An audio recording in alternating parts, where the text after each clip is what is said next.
Assalamualaikum warahmatullahi wabarakatuh. Saya Ayu Fitrianita, peserta Latsar CPNS 2021. Kali ini saya akan menampilkan sosok yang menjadi role model saya dalam menerapkan nilai-nilai dasar aneka, yaitu akuntabilitas, nasionalisme, etika publik, komitmen mutu, dan anti korupsi. Beliau adalah Ibu Syifa Siti Soifa, AMD Farm Esos. Beliau adalah tenaga teknis kefarmasian sekaligus pegawai paling senior di instalasi farmasi Rumah Sakit Paru Dr. H.A. Rotin Sulu. Beliau pernah bekerja di RSAS dari tahun 1994 sebelum akhirnya diangkat menjadi PNS di Rumah Sakit Paru Dr. H.A. Rotin Sulu pada tahun 1999 sampai sekarang. Dalam menjalankan tugasnya, beliau selalu bekerja sesuai dengan SOP yang berlaku. Misalnya, dalam melakukan pengebonan ke gudang induk yang sudah dilakukan secara elektronik melalui aplikasi Ebon sesuai dengan jadwal yang telah ditentukan. Sejak tahun 2006, beliau tergabung dalam tim penanggulangan HIV. Setiap bulan, beliau bertugas melaporkan jumlah pasien yang menggunakan ARV, regimen terapinya, dan tentang pengelolaan obat ARV, seperti jumlah pemakaian, stok, tanggal kadaluarsa, permintaan, dan pengiriman. Pelaporan tersebut dilakukan secara transparan melalui aplikasi SIHA atau Sistem Informasi HIV/AIDS dan IMS dan dilaporkan ke Dinas Kesehatan Kota yang tembus sampai ke Dirjen P2PL Kementerian Kesehatan.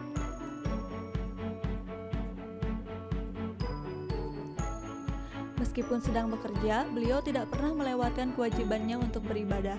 Sebagai seorang muslimah, beliau selalu taat dalam mendirikan sholat 5 waktu setiap hari sebagai bentuk pengamalan dari Pancasila Sila ke-1.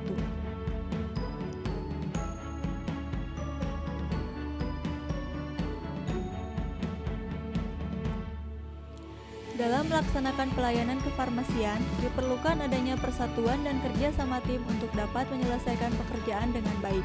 Mulai dari screening resep yang dilakukan oleh apoteker, penginputan, pencetakan etiket, penyiapan obat, sampai pemeriksaan akhir sebelum obat diserahkan kepada pasien.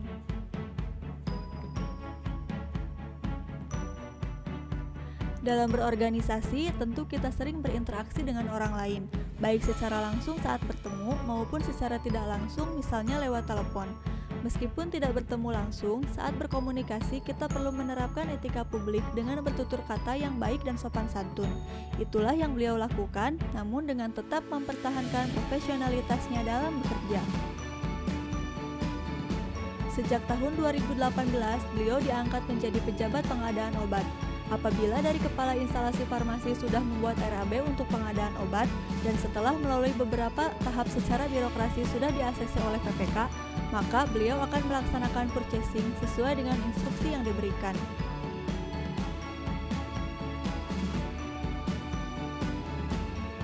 Dalam rangka efisiensi, apabila ada sisa obat pasien pulang rawat yang kemasannya belum terbuka dan kualitasnya masih bagus, maka sisa obat tersebut akan diretur untuk didistribusikan kembali kepada pasien lain. Sebagai penanggung jawab penerimaan di instalasi farmasi, beliau mencatat apa saja perbekalan farmasi yang diretur beserta jumlahnya dan dari ruangan mana. Selain melakukan pemeriksaan secara fisik, juga perlu dilakukan pengecekan tanggal kadaluarsa obat untuk memastikan mutu obat yang direturkan tersebut masih terjamin.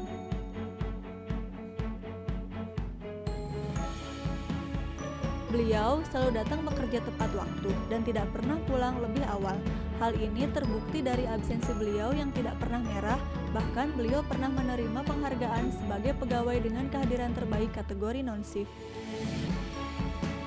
Sebagai PNS, beliau melaksanakan tugasnya sebagai pelayan publik dengan melakukan pelayanan kepada pasien, baik secara langsung maupun tidak. Terkadang ada pasien atau keluarganya yang merasakan manfaat dari pelayanan yang beliau berikan dan ingin berterima kasih dengan memberikan hadiah. Namun, beliau berani menolak gratifikasi tersebut karena beliau merasa itu sudah merupakan tugasnya.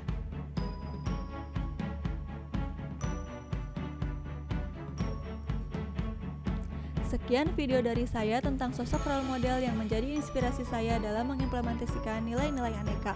Semoga saya khususnya dan kita semua pada umumnya dapat meneladani nilai-nilai kebaikan yang ada pada diri beliau dan menjadi pribadi yang lebih baik lagi. Wassalamualaikum warahmatullahi wabarakatuh.